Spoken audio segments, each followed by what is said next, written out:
Assalamualaikum warahmatullahi wabarakatuh dan salam sejahtera untuk kita semua. Mahasiswa Universitas Asaindo yang saya cintai dan para pemirsa yang kami hormati, kali ini kita akan menambah satu kompetensi lagi, yaitu identifikasi akses pembiayaan atau modal usaha baru di dalam kewirausahaan. Sebelum kita melihat teori dan juga langkah-langkah bagaimana akses pembiayaan atau modal usaha baru, kita coba bersama-sama untuk memahami makna dari akses pembiayaan atau modal usaha baru itu. Yang pertama, apa itu? What?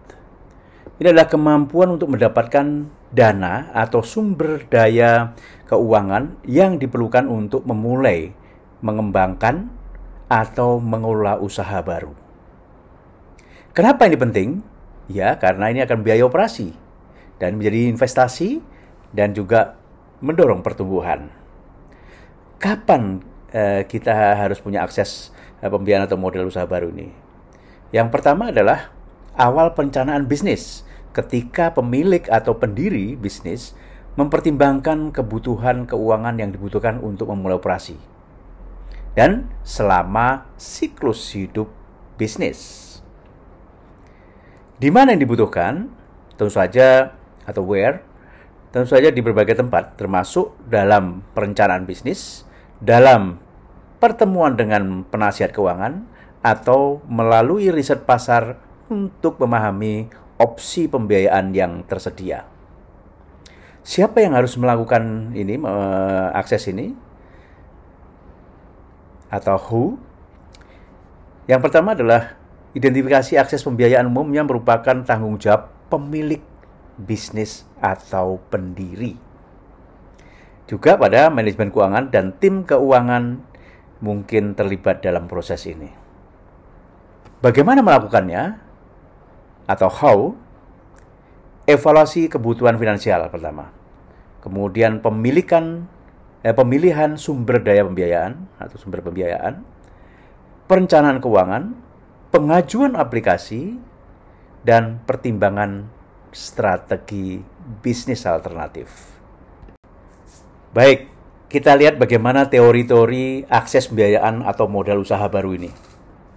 Teori ini sangat penting, saudara kalian, mahasiswa Asaindo, karena teori-teori ini akan membantu kita di dalam mengambil keputusan bisnis. Yang pertama, teori modal atau capital teori.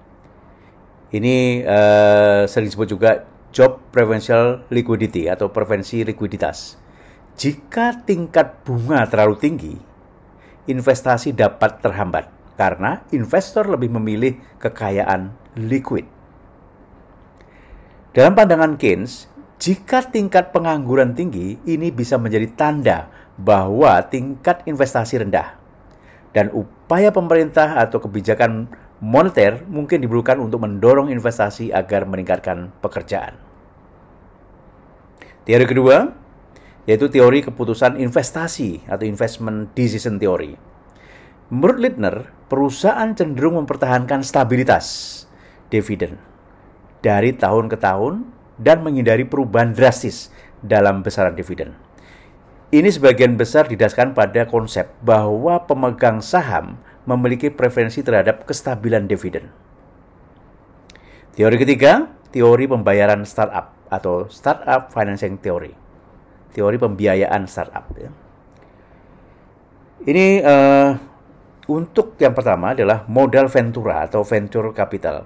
Teori ini menekankan pentingnya pemodal ventura dalam memberikan modal dan pengetahuan kepada perusahaan baru. Nah, jenis perusahaan startup, pendanaan sendiri, bootstrapping, pembiayaan crowdfunding, pembiayaan melalui angel investor, dan juga pendanaan seri atau seri funding, ini merupakan bentuk pembiayaan ventura yang sangat penting untuk usaha baru.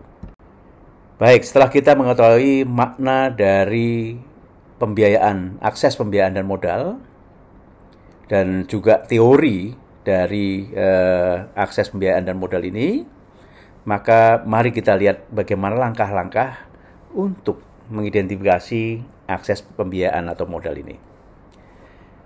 Ada 4 langkah. Yang pertama adalah identifikasi pentingnya pembiayaan atau modal, kemudian identifikasi sumber-sumber pembiayaan ekuitas, identifikasi pembiayaan pinjaman, kemudian identifikasi sumber-sumber kreatif pembiayaan dan modal. Pada langkah pertama, identifikasi pentingnya pembiayaan modal, kita identifikasi alasan kebutuhan modal suatu usaha baru. Apa mereka ini? Kemudian sumber-sumber modal personal dan potensi peningkatan pendanaan. Kita lihat masing-masing apa ini dari 3 aspek ini.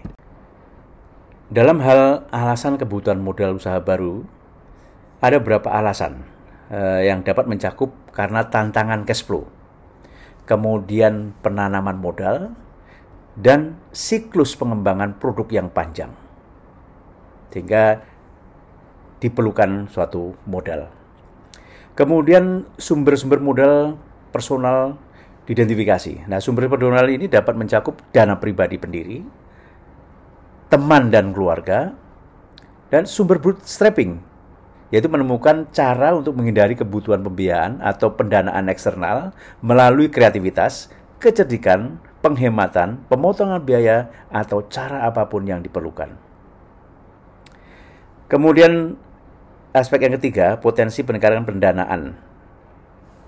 Bagaimana kita persiapkan? Nah, potensi peningkatan pendanaan ini dapat mencakup personal fund atau dana pribadi tadi, kemudian equity capital atau penyertaan modal, debt financing atau pembiayaan perhutang, kemudian creative sources atau sumber-sumber kreatif. Berikut adalah contoh-contoh metode bootstrapping. Yang pertama adalah membeli peralatan bekas daripada beli peralatan baru. Kemudian mengkoordinasikan pembelian dengan bisnis lain. Peralatan sewa guna usaha daripada membeli. Mendapatkan pembayaran uang di muka dari pelanggan. Meminimumkan biaya personal. Membeli barang dengan harga murah tapi bijaksana melalui pilihan seperti eBay. Berbagi ruang kantor atau karyawan dengan bisnis lainnya, dan mempekerjakan magang. Langkah kedua di dalam mengembangkan akses ini, pemodal ini, adalah identifikasi sumber-sumber pembiayaan ekuitas. Bisa identifikasi business angel, venture capital, dan initial public offering. Apa ini mereka ini masing-masing ini? Yang pertama, business angel ini adalah individu yang menginvestasikan modal pribadi mereka secara langsung saat startup.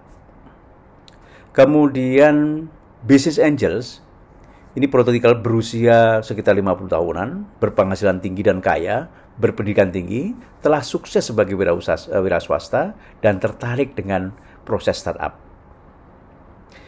Kemudian business angel ini sangat berharga karena kesediaan mereka untuk melakukan investasi yang relatif kecil. Namun, business angel sulit ditemukan. Berikutnya adalah modal usaha atau ventura capital. Apakah uang itu diinvestasikan oleh perusahaan modal ventura di awal dan usaha kecil dengan potensi pertumbuhan luar biasa? Perusahaan modal ventura hanya mendanai beberapa perusahaan wirausaha dibanding dengan pelaku bisnis mapan. Sehingga banyak pengusaha kecil berkecil hati saat mereka berulang kali ditolak karena pendanaan modal ventura, walaupun mereka mungkin memiliki rencana bisnis yang baik. Kemudian bagian penting dari memperoleh dana modal ventura adalah melalui proses due diligence atau uji kelayakan. Yang ketiga adalah penawaran publik perdana atau initial public offering atau IPO. Nah, di sini penawaran umum perdana atau IPO merupakan penjualan saham pertama perusahaan kepada publik. Ketika sebuah perusahaan go public, sahamnya diperdagangkan di salah satu bursa saham utama. IPO ini merupakan tonggak penting bagi perusahaan. Biasanya perusahaan tidak dapat go public sampai telah menunjukkan bahwa itu layak dan memiliki masa depan yang cerah. Nah, ada beberapa alasan yang memotivasi perusahaan untuk go public. Yang pertama merupakan cara untuk meningkatkan modal guna membiayai operasi saat ini dan masa depan. Kemudian meningkatkan profil publik perusahaan sehingga memudahkan untuk menarik pelanggan dan mitra bisnis berkualitas tinggi. Kemudian merupakan kegiatan likuiditas yang memberi sarana pada investor perusahaan untuk menutup investasi mereka. Dan ini create a form of currency that can be used to grow the company via acquisition. Itu beberapa alasan yang memotivasi perusahaan untuk go public. Sehingga langkah kedua dari akses pembiayaan dan modal ini adalah tadi identifikasi sumber pembiayaan. Sekali lagi ada 3 kriteria kinerjanya, mulai dari business angel diidentifikasi, jenis ventura diidentifikasi, kemudian initial public offering, dan masing-masing ini merupakan pilihan sesuai dengan konteks dari setiap perusahaan. Baik, langkah ketiga dari akses modal dan pembiayaan ini adalah bank komersial yang pertama, kemudian SBA atau Small Business Administration atau Guaranteed Loan, dan sumber-sumber pinjaman lain. Kita lihat masing-masing seperti apa. Yang pertama, bank komersial. Secara historis, bank umum belum dipandang sebagai sumber pendanaan praktis untuk perusahaan pemula. Ya. Sentimen ini bukan ketukan melawan bank, hanya saja bank-bank itu berisiko buruk, dan pembiayaan usaha startup adalah bisnis yang berisiko. Bank tertarik pada perusahaan yang memiliki arus kas yang kuat, leverage rendah, keuangan yang diaudit, manajemen yang baik, dan neraca yang sehat. Berikutnya adalah pilihan berikutnya adalah SBA atau Small Business Administration atau Guaranteed Loan. Ini ada beberapa hal penting. Pertama, program SBA yang paling terkenal tersedia untuk usaha kecil atau KUR. Kita sering kenal KUR, kredit usaha rakyat. Kemudian pinjaman SBA dapat digunakan untuk hampir semua tujuan bisnis yang sah. Hampir semua usaha kecil memenuhi syarat untuk mengajukan pinjaman tanpa jaminan SBA.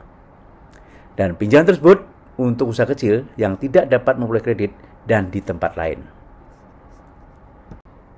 Berikutnya adalah sumber-sumber pinjaman lain. Yang pertama adalah teman dan keluarga. Kartu kredit ini sebaiknya digunakan secukupnya, hati-hati. Kemudian jaringan langganan peer-to-peer, organisasi yang meminjamkan uang ke kelompok. Ini juga bisa menjadi sumber-sumber pinjaman lain. Baik, itu tadi merupakan pembiayaan pinjaman yang harus kita identifikasi pada langkah ketiga tadi, yaitu mulai dari bank komersial, kemudian SBA atau Guaranteed Loan, kemudian sumber-sumber pinjaman lain yang sudah kita pelajari, dan ini bisa kita pilih alternatif-alternatif yang mana yang sesuai dengan konteks usaha kita. Langkah keempat adalah identifikasi sumber-sumber kreatif pembiayaan dan modal. Bisa leasing, atau SBIR atau Small Business Innovation Research, and STTR, Small Business Technology Transfer Grant. Ini ada beberapa sumber-sumber kreatif dari pembiayaan dan modal.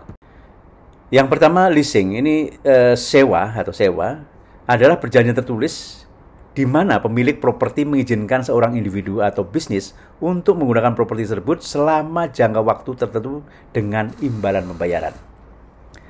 Keuntungan utama dari leasing adalah memungkinkan perusahaan mengakuisisi penggunaan aset dengan uang muka sangat sedikit atau tidak sama sekali.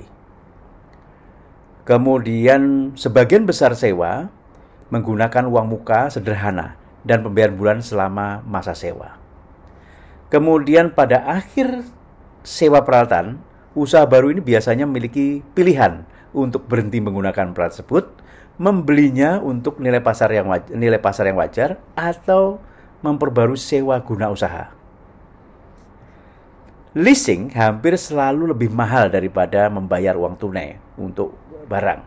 Jadi kebanyakan pengusaha menganggap leasing sebagai alternatif untuk ekuitas atau pembiayaan hutang. Kemudian untuk program SBIR atau Small Business Innovation Research dan juga STTR, Small Business Technology Transfer, program ini memberikan hibah tunai kepada pengusaha yang mengerjakan proyek di area tertentu. Nah, perbedaan utama antara program SBIR dan STRR adalah bahwa program STTR mensyaratkan partisipasi peneliti yang bekerja di universitas atau institusi penelitian lainnya. Program SBIR ini adalah program hibah kompetitif untuk usaha kecil di tahap awal dan proyek pembangunan. SBIR ini juga adalah merupakan program 3 fase yang berarti bahwa perusahaan yang memenuhi syarat memiliki potensi untuk menerima lebih dari 1 hibah untuk mendanai proposal tertentu. Nah, sekali lagi langkah keempat ini yaitu identifikasi sumber-sumber kreatif pembiayaan dan modal.